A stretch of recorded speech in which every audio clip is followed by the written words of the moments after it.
માં સીતાફળની ખેતી કરતા ખેડૂતો માલામાલ, ધૂમ ઉત્પાદન, મળ્યા પોષણક્ષમ ભાવ। શિયાળો આવતા જ ભાવનગર જિલ્લામાં સીતાફળનું ધૂમ ઉત્પાદન થયું છે। અન્ય ખેતી પાકની તુલનામાં સીતાફળ ઊંચા અને પોષણક્ષમ ભાવ મળી રહ્યા છે, જેના કારણે ભાવનગર જિલ્લાના મહત્તમ ખેડૂતો સીતાફળની ખેતી તરફ આકર્ષાઈ રહ્યા છે। હવે અન્ય પાકની ખેતી છોડીને બાગાયત ખેતી તેમજ પ્રાકૃતિક ખેતી તરફ વળી રહ્યા છે। ખેડૂતોમાં સીતાફળનું ભારે આકર્ષણ જોવા મળ્યું। ખાસ કરીને સીતાફળની પ્રાકૃતિક ખેતી થકી ઓછા ખર્ચે ખેડૂતો સારી આવક મેળવી રહ્યા છે। રાજ્યના અન્ય જિલ્લાની તુલનામાં ભાવનગર જિલ્લામાં હવે બાગાયત ખેતીનું પણ પ્રમાણ વ્યાપક બની રહ્યું છે, જેમાં નાળિયેર, કેળા, જામફળ અને સીતાફળ સહિતની બાગાયત પાકની ખેતી કરવામાં આવી રહી છે, જેના કારણે ખેડૂતો લાખો રૂપિયાની કમાણી પણ કરી રહ્યા છે। ભાવનગર શહેરના ચેવાડાના ગાંગડી સહિત આસપાસના અનેક ગ્રામ્ય વિસ્તાર ઉપરાંત કોબડી, ભંડારિયા તેમજ પાલીતાણા તાલુકાના મેઢા આસપાસના અનેક ગામોમાં ખેડૂતો સીતાફળ વાવેતર કરી રહ્યા છે। ગુજરાત સહિતના રાજ્યમાં મહત્તમ ભેજવાળા વાતાવરણમાં ઉત્પાદિત થતા સીતાફળના વેચાણથી બાગાયતીકારોને મહત્તમ નફો મળી રહ્યો છે અને બાગાયતકારો સીતાફળના ઉત્પાદન તરફ વળી રહ્યા છે। સીતાફળની ખેતીમાં જૈવિક દવા, ખાતરનો ઉપયોગ કરવામાં આવે છે। સુપર ગોલ્ડન જાતનું એક સીતાફળ 200 ગ્રામ, 300 ગ્રામ અને 350 ગ્રામની આસપાસનું વજન થાય છે। એક છોડમાંથી 30 મણની આસપાસ સીતાફળનો ઉતારો રહે છે। સારી ગુણવત્તાના સીતાફળ ₹100 આસપાસના ભાવે વેચાઈ રહ્યા છે। ગઢડાના ચભાડિયા ગામેથી 9 પાસ બોગસ ડોક્ટર ઝડપાયો। ક્લિનિકમાંથી 34,189ના મુદ્દામાલ સાથે દબોચી લીધો। કોઈ પણ ઝોલાછાપ તબીબો પાસેથી સારવાર લેતા પહેલા સાવધાન। ગઢડાના ચભાડિયા ગામેથી મુન્નાભાઈ MBBS પકડાયો। ગઢડા તાલુકાના ચભાડિયા ગામે છેલ્લા 5 માસથી ક્લિનિક ચલાવી લોકોના આરોગ્ય સાથે ચેડા કરતો બોગસ ડોક્ટરને ગઢડા પોલીસે ઝડપી લીધો છે। પોલીસે ક્લિનિકમાંથી અલગ અલગ દવાઓ, ઇન્જેક્શનો સહિત 34,189 રૂપિયાનો મુદ્દામાલ કબજે કર્યો। પોલીસે ક્લિનિક પર પહોંચી ડોક્ટર તરીકે પ્રેક્ટિસ કરતા શખ્સ પાસે ડિગ્રી બાબતે પૂછતા કોઈ ડિગ્રી ન હોવાનું સામે આવ્યું, જેથી પોલીસે વધુ તપાસ કરતા શખ્સ ઉમરાળા તાલુકાના દડવા ગામનો ધાર્મિક પંડ્યા હોવાનું જાણવા મળ્યું। તે ગઢડા તાલુકાના ચભાડિયા ગામે છેલ્લા 5 માસથી ભાડાના મકાનમાં ક્લિનિક ચલાવતો હતો। ધાર્મિક પંડ્યા ધોરણ 9 સુધીનો અભ્યાસ કરેલો હોવાનું પોલીસની પૂછપરછમાં સામે આવ્યું। ઉનાની ખાનગી હોસ્પિટલમાં અમદાવાદની ખ્યાતિ હોસ્પિટલ જેવો કાંડ, દર્દી પાસેથી પડાવ્યા વધુ નાણાં। ઉનાની ખાનગી હોસ્પિટલમાં અમદાવાદની ખ્યાતિ હોસ્પિટલ જેવું કૌભાંડ થયું, જેમાં દર્દીનો ખોટો ક્લેમ પાસ કરાવીને હજારો રૂપિયા પાસ કરવામાં આવ્યા હોવાનું પ્રકાશમાં આવ્યું। દર્દીની જાણ બહાર ખોટા બિલ મૂકીને 39,000 રૂપિયા ઉપાડી લેવામાં આવ્યા, જેમાં એક પછી એક દર્દીની 2 આંગળીનું ઓપરેશન કર્યું, જેમાં દર્દી પાસે હેલ્થ ઇન્સ્યોરન્સમાં ફોર્મમાં સહી કરાવી હતી। ત્યારે સમગ્ર ઘટનામાં બીજા ઓપરેશનનો 19,000નો ક્લેમ પાસ થતાં કૌભાંડ ખુલ્યું। ઉનામાં ટ્રસ્ટ સંચાલિત મહેતા હોસ્પિટલનું કાંડ દર્દી જગદીશભાઈએ બહાર પાડ્યો। દર્દીનો આક્ષેપ છે કે તેમની જાણ વગર મેડિકલ કંપની પાસેથી હોસ્પિટલે 39,000 પાસ કરાવ્યા। એ જ દર્દીનું બીજું 19,000નું બિલ મૂકતા વીમા કંપનીને શંકા ગઈ અને દર્દીના મોબાઈલમાં મેસેજ મોકલાવતા ભાંડો ફૂટ્યો। દર્દીએ આ અંગે ફરિયાદ કરતા હોસ્પિટલના ટ્રસ્ટી દ્વારા આ વાતને દબાવવા અને ભીનું સંકેલી લેવા માટે પૂરતા પ્રયત્નો કરાયા। વીમા કંપની પાસે ક્રેડિટ ખરાબ ન થાય એ માટે હોસ્પિટલે દર્દી પાસે હવાતિયા મારવાનું શરૂ કર્યું। ત્યારે આરોગ્ય વિભાગ અથવા વીમા કંપની યોગ્ય તપાસ કરે તો અનેક ખુલાસાઓ સામે આવી શકે છે। જૂનાગઢમાં આયુષ્માન કાર્ડ કઢાવવા વૃદ્ધોની લાગી લાંબી લાઈન, થઈ પડાપડી। 70 વર્ષથી વધુની વયના વૃદ્ધ માટે આયુષ્માન કાર્ડની યોજના અમલમાં મૂકવામાં આવી છે, જેથી આવા વડીલોને પોતાની સારવારનો ખર્ચ ઉઠાવવો ન પડે। ત્યારે જૂનાગઢમાં આ કાર્ડ કાઢવા માટે વૃદ્ધોની લાઈન લાગી। જૂનાગઢ ખાતે ધારાસભ્ય, વહીવટીતંત્ર તેમજ મનપાના સંયુક્ત ઉપક્રમે આ કાર્ડ માટે કેમ્પનું આયોજન કરવામાં આવ્યું, જેમાં ખૂબ મોટી સંખ્યામાં વડીલો આયુષ્માન કાર્ડ કઢાવવા માટે ઉમટી પડ્યા હતા। કાર્ડ માટે આવતા લાભાર્થીઓએ પણ સરકારનો આભાર માન્યો હતો। દાહોદ જિલ્લામાં નકલી એને હુકમને લઈને મોટો ખુલાસો। 85માંથી 76 સર્વે નંબર નકલી હુકમથી એને કરાયાનો પર્દાફાશ।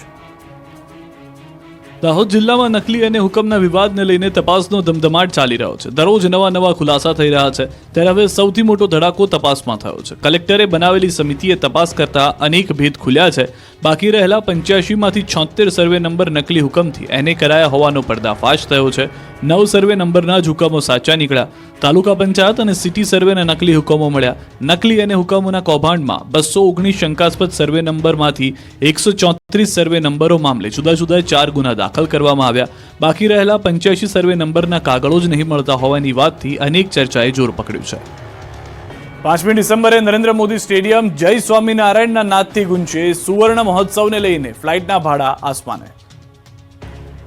પ્રમુખ સ્વામી મહોત્સવ બાદ સ્વામિનારાયણ BAPS સંસ્થાના બીજા સુવર્ણ મહોત્સવમાં ઇતિહાસ રચાશે।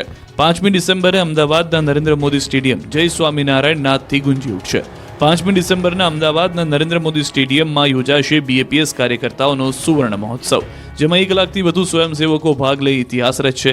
દેશ વિદેશથી BAPSના કાર્યકર્તા આવશે. આમ પણ નવેમ્બર-ડિસેમ્બરનો મહિનો પ્રવાસનો મહિનો ગણાય છે. પ્રસિદ્ધ રણોત્સવ માટે પણ બહારથી લોકો આવતા હોય છે, એટલે નવેમ્બર-ડિસેમ્બરમાં ડોમેસ્ટિક અને ઇન્ટરનેશનલ ફ્લાઇટો ફૂલ થઈ જતી હોય છે. તેમાં પણ દિલ્હી અને મુંબઈની ફ્લાઇટના ભાડા સામાન્ય દિવસમાં 3,000 થી 6,000 હોય છે. આ કાર્યક્રમ દરમિયાન 10,000 થી 12,000 વન વે ભાડું છે. અમેરિકા લંડનથી આવતી ફ્લાઇટનું ભાડું 1.25 લાખ થી 1.5 લાખ હોય છે, જે આ કાર્યક્રમ આસપાસ 1.5 લાખ થી 2 લાખ આસપાસ થઈ ગયું છે. ધંધુકાના આંકરુ ગામે પદ્મશ્રી જોરાવરસિંહ જાદવના સ્વપ્નનું મૂર્તિમંત સ્વરૂપ વિરાસત લોકકલા સંગ્રહાલય શરૂ. ધંધુકાના આંકરુ ગામે પદ્મશ્રી જોરાવરસિંહ જાદવના સ્વપ્નનું મૂર્તિમંત સ્વરૂપ વિરાસત લોકકલા સંગ્રહાલય બનીને તૈયાર થઈ ગયું છે, જેનું લોકાર્પણ મુખ્યમંત્રી ભૂપેન્દ્ર પટેલના હસ્તે થયું. અમદાવાદના ધંધુકાના આંકરુ ગામે વિરાસત એક અનોખું ગ્રામીણ મ્યુઝિયમનું ઉદ્ઘાટન કરાયું. ઉદ્ઘાટન પ્રસંગે પૂર્વ મુખ્યમંત્રી શંકરસિંહ વાઘેલા, વજુભાઈ વાળા સહિત અનેક રાજકીય સામાજિક મહાનુભાવોએ પણ કાર્યક્રમમાં હાજરી આપી. આ મ્યુઝિયમને બનાવવા પાછળ 3 વર્ષનો સમય લાગ્યો. એક અસલ લોકકલા અને લોક સંસ્કૃતિ ઉજાગર કરતું અનોખું મ્યુઝિયમ તૈયાર કરાયું. વિરાસત લોકકલા સંગ્રહાલયમાં હડપ્પન સંસ્કૃતિ કાળના અને કચ્છના માટીકામના કલાત્મક વાસણોના નમૂનાઓ, ગુજરાતના લોક કલાકારોના કાર્યક્રમોની જીવંત તસવીર, ગુજરાતના લગભગ પ્રતિષ્ઠિત ચિત્રકારો, મોગલ સમયથી માંડીને ભારતના વિવિધ રાજ્યોના રાજવીઓના પ્રાચીન સિક્કાઓ તેમજ રાજવીઓની વિરાસત અને કલા પ્રિયતા પરના 100 ઉપરાંત પુસ્તકો જોવા મળશે. આંકરુ ગામના ખેડૂત પુત્રની દિલ્હીના દરબાર સુધીની યશસ્વી અને અનેક પ્રેરક જીવનયાત્રા પ્રદર્શિત કરવામાં આવી છે. વિરાસત મ્યુઝિયમ સવારે 10 થી સાંજના 5 વાગ્યા સુધી મુલાકાતીઓ માટે ખુલ્લું રહેશે. જામખંભાળિયામાં તંત્રના પાપે વાહન ચાલકો પરેશાન. કેનેડી પુલ બાદ ડાયવર્ઝન પણ ધોવાયું. જામખંભાળિયા નગરપાલિકા લોકોને સુવિધા આપવામાં નિષ્ફળ સાબિત થયું છે. તંત્રના પાપે લોકોને હેરાન થવાનો વારો આવ્યો છે. જામખંભાળિયામાં આવેલા 120 વર્ષ જૂનો કેનેડી પુલ જર્જરિત હાલતમાં છે, જેને છેલ્લા 1.5 વર્ષથી બંધ કરી દેવામાં આવ્યો છે અને નદીના પટમાં ડાયવર્ઝન કરવામાં આવ્યું છે, પરંતુ હજુ સુધી બ્રિજનું કામ પૂર્ણ થયું નથી. ત્યારે નદીમાં પાણી આવતું હોવાથી ડાયવર્ઝન પણ હવે ધોવાઈ જતા વાહન ચાલકો મુશ્કેલીમાં મુકાયા છે. ડાયવર્ઝનમાં કાદવ કિચડ અને ખાડાનું સામ્રાજ્ય હોવાથી વાહન ચાલકોને હાલાકી પડી રહી છે. વાહન ચાલકો તેમજ રાહદારીઓને અકસ્માત થવાનો ભય સતાવી રહ્યો છે. આ ડાયવર્ઝન વ્યવસ્થિત રીતે બનાવવા અનેક વખત આસપાસની સોસાયટીના લોકોએ તંત્ર સમક્ષ રજૂઆત કરી છે, પરંતુ કોઈ જ કાર્યવાહી ન થતા લોકો તેમજ વાહન ચાલકો મુશ્કેલીનો સામનો કરી રહ્યા છે. ખંભાળિયાથી પોરબંદર ભાણવડ જતા વાહનો તેમજ આસપાસના ગ્રામજનો અને સોસાયટીના રહીશોની હાલત ખરાબ થઈ ગઈ છે. અહીં વાહનો ફસાતા નજરે પડે છે. અમુક વાહનો ફસાતા ધક્કા મારવા પડે છે, છતાં તંત્રના પેટનું પાણી હલતું નથી. ત્યારે વાહન ચાલકો તેમજ આસપાસની સોસાયટીના લોકોએ પાક્કું ડાયવર્ઝન બને તેવી માંગ કરી છે. કિશોદના અજાબની કોમલના જજ્બાને સલામ. પત્નીએ આર્મીમાં જોડાઈ સ્વર્ગસ્થ પતિનું સપનું પૂર્ણ કર્યું. પોતાના પતિનું સ્વપ્ન પૂરું કરવા પત્નીએ પોતાના પતિને આપી અનોખી શ્રદ્ધાંજલિ. આર્મીમાં ફરજ બજાવતા પોતાના પતિનું માર્ગ અકસ્માતમાં મૃત્યુ થયા બાદ પત્નીએ આર્મી જોઈન કરી. વાત છે જૂનાગઢ જિલ્લાના કેશોદના અજાબના કરેણી ગામની. કોમલ મક્કા આર્મીમાં જોડાયા છે. તેમના પતિ મહેશસિંહ મક્કા આર્મીમાં હતા. 2 ઓક્ટોબર 2021ના રોજ આસામમાં ફરજ દરમિયાન માર્ગ અકસ્માતમાં તેઓ શહીદ થયા. પતિનું નિધન થતાં પરિવાર પર આભ ફાટ્યું હતું અને કોમલ મક્કા પોતાના 5 વર્ષના પુત્ર સાથે એકલા થઈ ગયા હતા. ત્યારે આ કપરી પરિસ્થિતિમાં શું કરશે એ માટે તેઓ સતત વિચારતા હતા. પતિના ગયા પછી જીવનમાં ઘણા ઉતાર ચઢાવ આવ્યા, પણ મનને મક્કમ બનાવી લીધું હતું. 5 વર્ષના પુત્રના ઉજ્જવળ ભવિષ્ય માટે અને દેશ સેવા માટે આર્મીમાં જોડાવાનું નક્કી કર્યું. પતિના અધૂરા સપના પૂરા કરવા તનતોડ મહેનત કરી. કોમલ મક્કાએ 5 વર્ષના પુત્રનું ઉજ્જવળ ભવિષ્ય બનાવવા એકના એક પુત્રને 11 મહિના અળગો કરી રાજસ્થાનના અલવરમાં ટ્રેનિંગ લીધી. બાદમાં પતિના સ્થાને જ દેશ સેવામાં જોડાયા, જેઓ હાલ લખનૌ ખાતે ફરજ પર છે. પોતાના પતિની શહીદી બાદ આર્મીમાં જોડાઈ દેશ સેવાનું ઉત્તમ દ્રષ્ટાંત પૂરું પાડ્યું છે.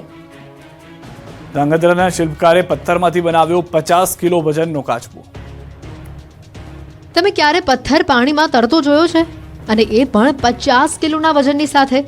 આજે અમે તમને એક એવા શિલ્પકાર વિશે જણાવીશું કે જેઓ જાણે પથ્થરમાં પ્રાણ ફૂંકતા હોય તેમ પથ્થરથી જળચર પ્રાણીઓની કૃતિઓ બનાવે છે અને ત્યારબાદ એ કૃતિઓને પાણીમાં તેઓ તરાવે પણ છે.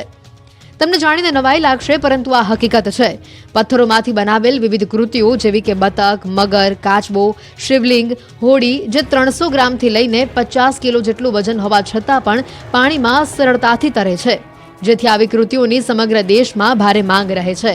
ધાંગધ્રામાં રહેતા વિજયભાઈ સોમપુરા અને તેમનો પરિવાર વર્ષોથી પથ્થરોમાંથી વિવિધ મૂર્તિઓ તેમજ મંદિરોના નિર્માણ કાર્ય સાથે સંકળાયેલો છે. થોડા વર્ષ પહેલા જ વિજયભાઈને વિચાર આવ્યો કે રામ સેતુમાં જે રીતે પથ્થરો તરે છે તેવું કંઈક કરવું છે. બસ આ વિચારની સાથે તેમણે પોતાની કળા અને વિજ્ઞાનના સમન્વયની સાથે મહેનત શરૂ કરી અને બાદમાં તેમનો આત્મવિશ્વાસ દ્રઢ બનતા વિજયભાઈને થોડા સમયમાં જ સફળતા મેળવી અને આ અનોખી કૃતિ માટે ગિનિસ બુક ઓફ વર્લ્ડ રેકોર્ડમાં દાવેદારી તેઓએ નોંધાવી છે. કોલ્ડ વેવ માટે તૈયાર થઈ જજો. 2 દિવસ બાદ ગુજરાતમાં કાતિલ ઠંડીનું મોજું ફરી વળશે. ગુજરાતીઓ હવે સ્વેટર, જેકેટ સહિતના ગરમ કપડાં કાઢી રાખજો. હવે કોલ્ડ વેવ અને હાડ થીજવી નાખતી ઠંડી માટે તૈયાર થઈ જજો. આગામી 3 દિવસ બાદ રાજ્યમાં કાતિલ ઠંડીનું મોજું ફરી વળશે. નવેમ્બર મહિનો અડધો પૂરો થઈ ગયો છે, છતાં હાલમાં ગુજરાતમાં શિયાળાની રાહ જોવાઈ રહી છે. મોટાભાગના શહેરોમાં ગુલાબી ઠંડીનો જ અહેસાસ થઈ રહ્યો છે. તાપમાનનો પારો 14.8 ડિગ્રીથી નીચે ઉતર્યો જ નથી. ત્યારે હવામાન વિભાગે 3 દિવસ પછીથી કડકડતી ઠંડીની આગાહી કરી છે. આગાહી અનુસાર રાજ્યમાં આગામી 19 નવેમ્બરથી હાડ ગગડાવતી ઠંડીની અસર જોવા મળશે. ઉત્તર ભારતમાં હિમવર્ષા થતા ગુજરાતમાં પવનની દિશા બદલાઈ ગઈ છે. ઉત્તર પૂર્વના પવનના લીધે ઠંડીમાં વધારો થશે, જેની અસર 3 દિવસ બાદ જોવા મળશે. ઠંડીનો ચમકારો વધશે. 3 દિવસ બાદ અસલ શિયાળાની ઠંડી શરૂ થશે. જો કે ડિસેમ્બરમાં હાડ થીજવતી ઠંડી પડશે. ઉત્તર ભારતમાં હિમવર્ષાના પગલે હવે ઠંડી ભૂક્કા બોલાવશે, એટલે સ્વેટર કાઢી રાખજો. તો અંબાલાલ પટેલે આગાહી કરી છે કે 23, 24, 25 નવેમ્બરે મજબૂત પશ્ચિમી વિક્ષેપ આવવાની શક્યતા છે. પશ્ચિમી વિક્ષેપના કારણે ન્યૂનતમ મહત્તમ તાપમાન ઘટવાની શક્યતા છે. હાલમાં સાંજે, રાત્રે અને સવારે ઠંડીનો અહેસાસ થઈ રહ્યો છે.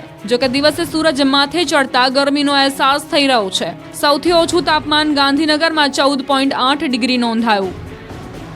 आने वाले दिन में 2 से 3 डिग्री सेंटीग्रेड डाउन होने का पूर्वानुमान दिया गया है. શિયાળામાં ઠંડીની સાથે માવઠું પણ ધ્રુજાવશે. સ્વેટરની સાથે રાખજો રેનકોટ તૈયાર. ગુજરાતમાં ઠંડીએ ધીમા પગલે અસલી મિજાજ બતાવવાનું શરૂ કરી દીધું છે. મોટાભાગના શહેરોમાં ઠંડીનો પારો ગગડી રહ્યો છે. 17 ડિગ્રીની નીચે પારો પહોંચી ગયો છે. ઠંડીનો રાઉન્ડ શરૂ થઈ ગયો છે. વહેલી સવારે અને રાત્રે હવે સ્વેટર કે ગરમ કપડાં પહેરીને જ બહાર નીકળવું પડે તેવી ઠંડીનો અહેસાસ થઈ રહ્યો છે. હવામાન વિભાગે પણ 3 દિવસમાં કાતિલ ઠંડી પડવાની આગાહી કરી છે. ત્યારે આગાહીકાર અંબાલાલ પટેલે ચોંકાવનારી આગાહી કરી. ઠંડીની ઋતુમાં રેકોર્ડ બ્રેક ઠંડી ઉપરાંત માવઠાની પણ ચોંકાવનારી આગાહી અંબાલાલે કરી છે. આગાહીકાર અંબાલાલ પટેલના અનુમાન મુજબ આ વખતે સ્વેટરની સાથે રેઇનકોટ પણ રાખવો પડશે. 20મી નવેમ્બરથી ગુજરાતમાં ઠંડીનો ચમકારો વધશે. ઉત્તર ગુજરાતના ભાગોમાં ઠંડીનો ચમકારો વધશે તો નવેમ્બરના અંતમાં ગુજરાતમાં થઈ શકે છે હળવું માવઠું. ડિસેમ્બર અંતમાં પણ ગુજરાતમાં થઈ શકે છે માવઠું. 22 થી 27 નવેમ્બરે બંગાળ ઉપસાગરમાં ચક્રવાત થઈ શકે. ચક્રવાતની અસર મહારાષ્ટ્ર, ગુજરાત સુધી થઈ શકે. માર્ચ એપ્રિલમાં પણ ગુજરાતમાં માવઠું થઈ શકે. વડોદરામાં બની શોલે ફિલ્મ જેવી ઘટના. ફોનના હપ્તા ન ભરતા ઉઘરાણીથી બચવા યુવાન ટાવર પર ચડી ગયો. હિન્દી ફિલ્મ શોલે જેવા દ્રશ્યો વડોદરાના ડભોઈમાં જોવા મળ્યા, જ્યાં એક વ્યક્તિ ટાવર પર ચડી ગયો. જોકે આ યુવકની હરકત પાછળનું કારણ અલગ છે. મોબાઈલના હપ્તા બાઉન્સ થતા યુવકે તાઇફો કર્યો અને જારોલાવાડી પાસે આવેલા મોબાઈલ ટાવર પર ચડી ગયો. મોબાઈલના હપ્તા બાઉન્સ થતા રિકવરી એજન્ટ ઘરે આવી ગયા હતા. પછી તો શું, યુવક તાઇફો કરવા મોબાઈલના ટાવર પર ચડી ગયો. યુવકની આ હરકતથી આસપાસના લોકો પણ એકઠા થઈ ગયા અને કલાકો સુધી યુવક ટાવર પર જ રહ્યો. જોકે સ્થાનિકોએ મહા મહેનતે સમજાવ્યા બાદ યુવકને નીચે ઉતાર્યો અને તેને ઘરે લઈ જવાયો હતો. અમદાવાદ મુંબઈ નેશનલ હાઈવે પર લાગ્યા વાહનોના થપ્પા. 15 કિલોમીટર લાંબો ટ્રાફિક જામ.